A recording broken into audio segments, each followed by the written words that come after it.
In one of the lesser-publicized interviews at the E3 Coliseum this year, host Jeff Keighley sat down with Bethesda Game Studios director Todd Howard and everybody's favorite host of Meme Review, Elon Musk, to discuss the interaction between gaming and the types of technological advancements that could soon be putting people on Mars. Elon Musk, if you're not aware, is the founder and/or CEO of several companies, including Tesla, which produces electric cars and is busily researching self-driving technology, and SpaceX, a private space transportation company which may eventually, as I said earlier, take humans to Mars. What do these two guys have in common? Well, they're friends, I think. You guys are friends, right? Yeah, a bit. Yeah. People try to connect us over several years. Like, do you know Elon? You should know Elon. And we finally connected, I think it was when I bought my Tesla. Yeah, I mean, I've actually been a big fan of your games for a long time. At very least, they have mutual interests, and they spent a good deal of time talking about the overlap between games development and high-tech engineering.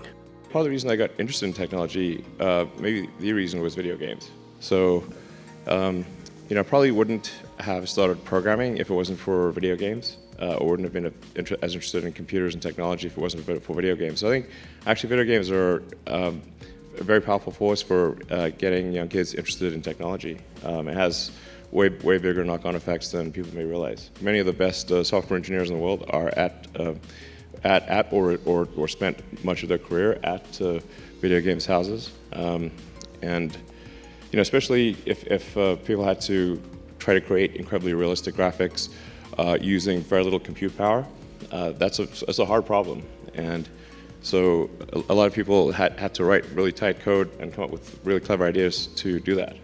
Carmack told me the best anecdote between video games and rockets. He said rocket AI is actually, for him, quite easy. Just thrust left, thrust right. Gaming AI is so much harder. The difference is when the game crashes, he presses reboot, and when the rocket crashes, it's a giant mess spread over several miles.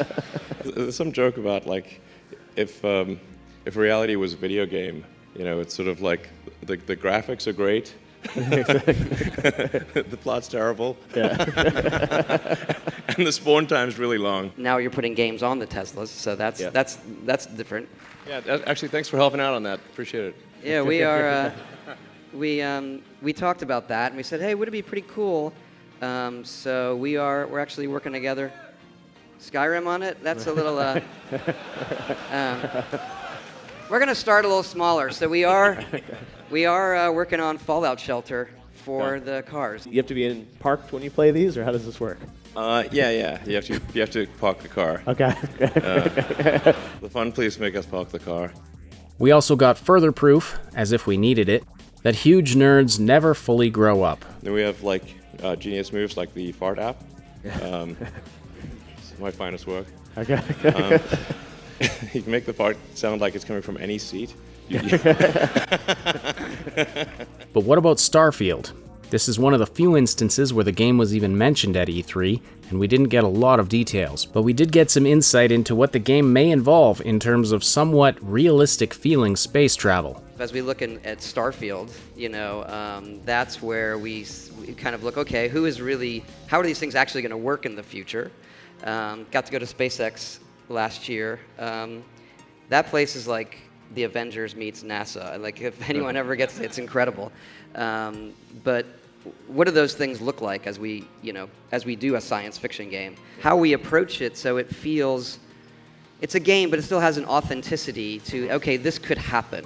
Yep. We talked like, what kind of fuel do the ships use? Like, we're using helium-3, which we can debate whether that's a good power source for spaceships, or how do the physics work in space and gravity and those kind of things. And that's where you get into, we have to gamify it some, so that it's not as punishing as actual space travel, but that it feels like, hey, traveling in space in our game is still, let's say it's like flight in the 40, like it's dangerous. It's still dangerous to go and explore.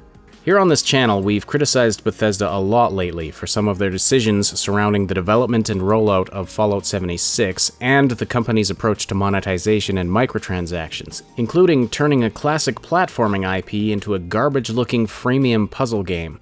We're actually quite worried about the monetization trends we're seeing in games published by Bethesda Softworks. However, I'd like to put that aside for a moment and focus on game design and world building, which is something Bethesda has traditionally excelled at. All the way back to Daggerfall, the earliest Bethesda game that I personally have played, I've always been blown away by the design of Bethesda's worlds and their ability to draw the player in and capture their imagination. Bugs and animation quirks aside, these worlds feel like real places where anything is possible.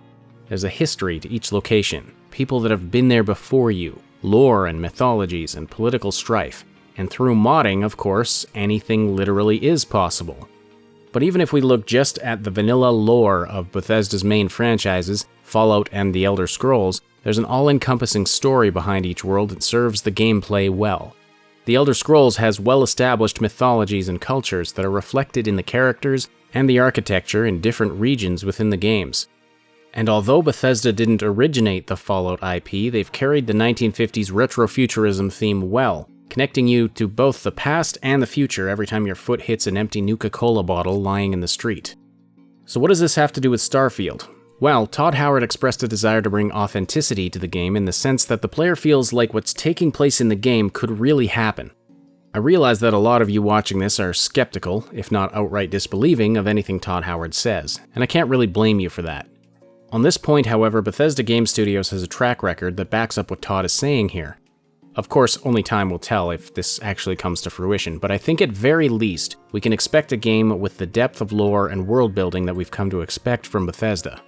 Todd also hints at how new real-world technology could result in a more realistic-feeling world. I think the graphic fidelity, most people react to instantly. They're looking at a screenshot or a video. Yeah. But there's some laws of diminishing returns there as things start to look better and better and better and better. But as far as how a game feels, the other characters in the AI, I think a lot of people, including us, have struggled with how do you make that feel real.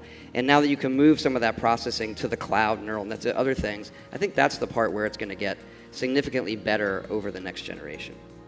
You think that means what characters know you better, or what do you have any sense of how that reacting to itself? Things that you did in a more realistic manner. They're more reactive to what you're doing or the situation around them. The curb problem is the same. You get that in a video game all the time.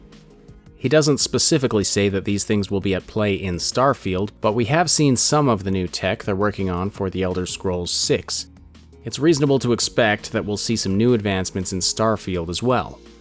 None of this takes away from the concerns we hold about Bethesda's monetization practices, and it's certainly possible that Bethesda could start sacrificing authenticity, immersion, and storytelling for the sake of monetization. We've seen disturbing evidence of this in Fallout 76. However, I'm choosing to remain optimistic. If Starfield turns out to be a microtransaction-riddled mess of a game, that'll definitely change my outlook on their next game, Elder Scrolls 6. But we know that Starfield is a passion project for Todd and other people at Bethesda, a game that was conceptualized many years ago and has only recently been made possible. For many of these people, this will probably be a legacy project. So for now, I prefer to give Bethesda Game Studios the benefit of the doubt, at least in terms of what to expect from the actual design of the game. Not implicit trust, but the benefit of the doubt. Anyway, what do you think about all this? Let us know in the comments below, leave a like if you appreciated this video, and of course subscribe for more content. Thank you so much for watching, we'll talk to you later.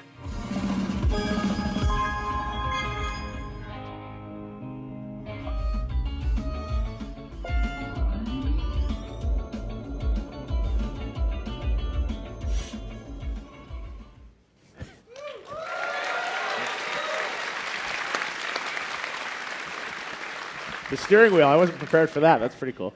Yeah, if you have a racing game and you have a steering wheel, like sitting right there, waiting to be steered. Can you gas and brake? Will that work too? Or it's Yeah. Really? Yeah. Well, I think we've got the brake is wired in, and I think we'll probably have maybe the scroll wheel for the gas pedal, just so somebody doesn't accidentally Launch yourself. stepping on the brake if you're stationary is not a problem. Right. Gas could be. Thanks so much for watching, don't forget to like, sub, and hit that notification bell, and then check out some of these other videos. Find the link to our Discord server and other important stuff in the description below.